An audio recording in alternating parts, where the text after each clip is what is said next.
On May 14, 2024, the Georgian parliament passed the controversial Foreign Agents Bill in its third and final reading, despite weeks of mass protest and criticism from European officials. The bill would require non-governmental organizations who receive more than 20% of their funding from non-Georgian organizations to register as foreign agents or face large fines. The government had drafted this bill a year prior. It then received massive backlash from the population. The newly proposed bill had changed the term foreign agent to a more indirect word, to organization pursuing the interests of a foreign power. That was deemed enough for the lawmakers to pass the vote with an 84-30 margin. The government argues that the bill is necessary to defend itself against what it considers harmful foreign influence on the country's politics, and to prevent foreign actors from attempting to destabilize the nation.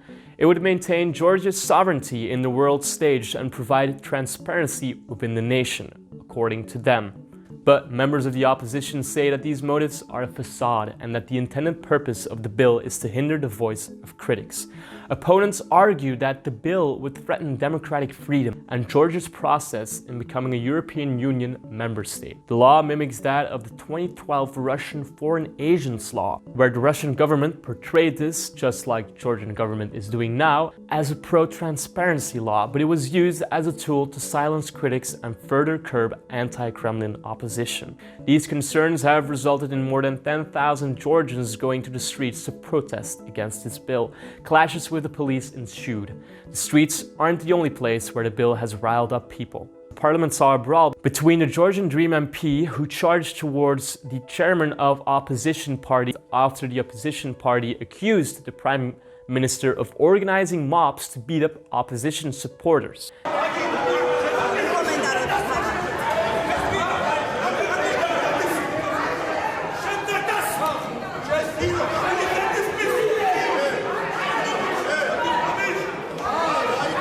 There have been instances of journalists getting threatening phone calls and opposition members getting beaten up by individuals. But the Georgian Dream Party has denied any involvement with these actions.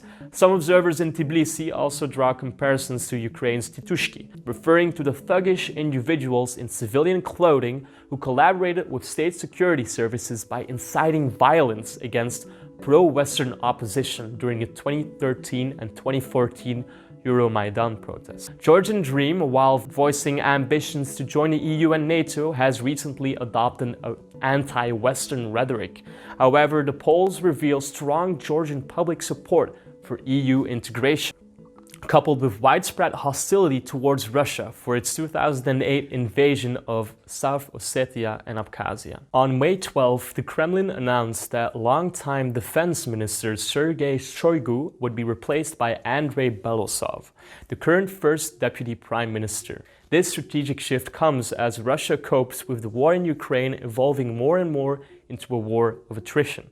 Shoigu, a former construction foreman and ex-minister, was appointed head of defense in 2012. He then oversaw the invasion of Crimea in 2014 and the February 2020 invasion of Ukraine, where his carefully crafted reputation as a formidable minister was tarnished due to the poor showing of the Russian military against the Ukrainian armed forces, with Russian conscripts getting sent to the front lines with inadequate supplies and training, resulting in massive and sometimes unnecessary casualties. This led to a feud between the former head of the Wagner Group, Prigozhin, who marched in June of 2023 against the Kremlin, demanding Shoigu's resignation. This objective, as we all know, failed, but the damage had been dealt. Many believe that a resignation or removal of Shoigu was inevitable. In the past, the Kremlin often dealt with officials who delivered inadequate results in lethal ways. However, this won't be the case for the former defense minister Shoigu,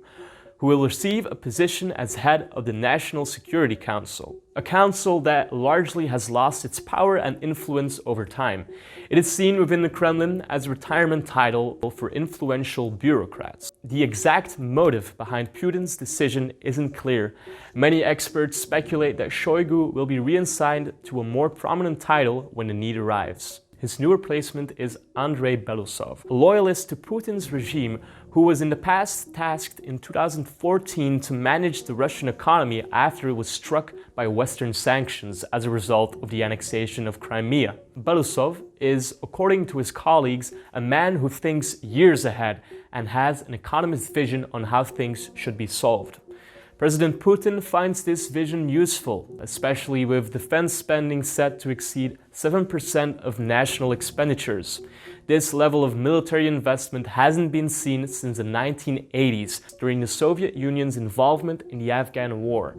There were many technocratic geniuses who were behind the economic management of the Russian economy under Western sanctions. The main reason why Putin prefers Belousov over all the others is due to him having an unwavering loyalty and his absence of personal charisma and ambitions. Two very important characteristics in Putin's eyes. He's a man who knows his place and can get things done without trying to undermine Putin's power or influence, something that the former Minister of Defense sometimes forgot. Belousov has inherited a very delicate situation with rampant corruption within the MOD and high casualties who are speculated to grow up to 500,000 by the end of this summer.